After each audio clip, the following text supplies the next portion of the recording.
वतनी अजीज पर हम दुश्मनों का एक और बार, मासूम और निहत्ते नमाजियों पर हमला। पेशावर पुलिस लाइन की मस्जिद में खुदकुश धमाका, इमाम मस्जिद और खातून समेत 32 नमाजी शहीद, 150 जख्मी। मुबैना तौर पर हमलावर पहली सफ में मौजूद था। धमाका नमाज जोहर के दौरान हुआ, मस्जिद की छत गिर गई, मुल्का इमारत भी तबाह। सिक्योरिटी फोर्सेज ने इलाके को घेरे में ले लिया। मलबा हटाने के लिए हैवी मशीनरी पहुंचा दी गई। अस्पतालों में इमरजेंसी नाफिज। वज़ीर आज़म और आर्मी चीफ पेशावर पहुंच गए। लेडी रीडिंग अस्पताल का दौरा। पेशावर के इंतहाई हसास इलाके में खुदकुश धमाका, हमलावर बगैर किसी चेकिंग के पुलिस लाइन में मरकजी गेट से दाखिल हुआ। नमाजियों के हमरा मस्जिद में पहुंचा, पहली सफ में किस तरह पहुंचा, सिक्योरिटी पर सवालात उठने लगे। जख्मियों को खून की शदीद जरूरत है, अवाम से अपील है खून की एहतियात दें। गवर्नर केपी की अपील। गुलाम अली का कहना है अफसोसनाक वाक़े की शदीद मजम्मत करते हैं। CCPO बोले मस्जिद का मरकजी हॉल मुकम्मल शहीद हो गया, धमाके की जगह से बारूदी मवाद की बू आ रही है। पेशावर धमाके पर शदीद मजम्मत। इमरान खान का कहना है दहशत गर्दी के वाक़यात पर गहरी तशवीश है, लवाहिकीन से ताज़ियत। वज़ीर आज़म का कहना था कि हमलावरों का इस्लाम से कोई ताल्लुक नहीं, नाहक खून बहाने वालों को इबरत का निशान बनाएंगे। शेख रशीद ने कहा धमाका सिग्नल है, दहशतगर्द पुलिस लाइन पहुंच सकते हैं तो कहीं भी जा सकते हैं। आसिफ अली जरदारी, असद उमर, असद कैसर, दीगर सियासी क़यादत की मजम्मत।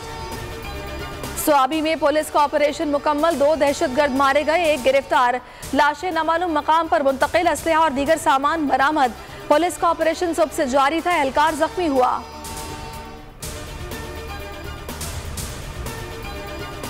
फवाद चौधरी के मजीद जिस्मानी रिमांड की इस्तदा मुस्तरद, जुडिशल रिमांड पर अडियाला जेल मुंतकिल।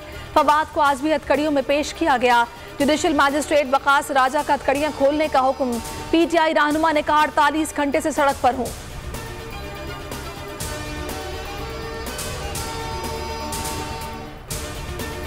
इमरान खान पर कातिलाना हमला, जाए वक़ुआ पर 31 गोलियां या उनके ख्वाल मिले। फोरेंसिक रिपोर्ट में इंकिशाफ, 2 गोलियां किसी चीज को लगने के बाद इमरान खान को लगी, 3 गोलियों के टुकड़े कंटेनर पर लगे, स्पीकर से मिले।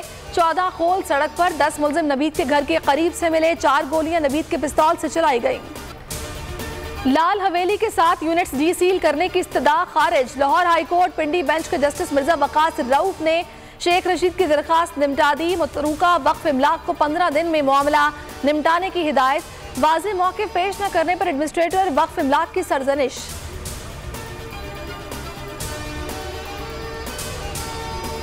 गवर्नर पंजाब का रवैया संजीदा नहीं, ये तहरीक इंसाफ का नहीं, पाकिस्तानियों का केस है।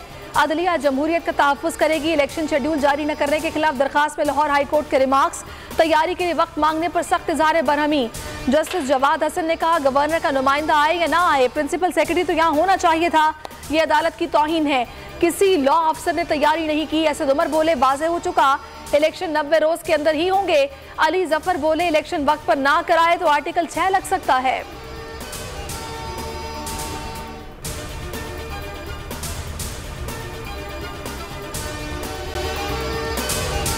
अगर आपको ये वीडियो पसंद आई है तो हमारे चैनल को सब्सक्राइब कीजिए और बेल आइकन पर क्लिक कीजिए। 2022 बहुत सारे तोहफे भी देखे गया पाकिस्तान की आवाम को। पाकिस्तान की आवाम को एक तोहफा ये दिया कि आवाम को पता चल गया कि पाकिस्तान का मीडिया क्या है। साल 2022 में सबसे ज्यादा देखे जाने वाला चैनल बोल न्यूज रहा नंबर 1। हमने बहुत सारे शोज और ट्रांसमिशंस की, पूरा साल मुसलसल जदोजहद में निकल गया कि ये वोट ऑफ कॉन्फिडेंस के पीछे कौन लोग थे।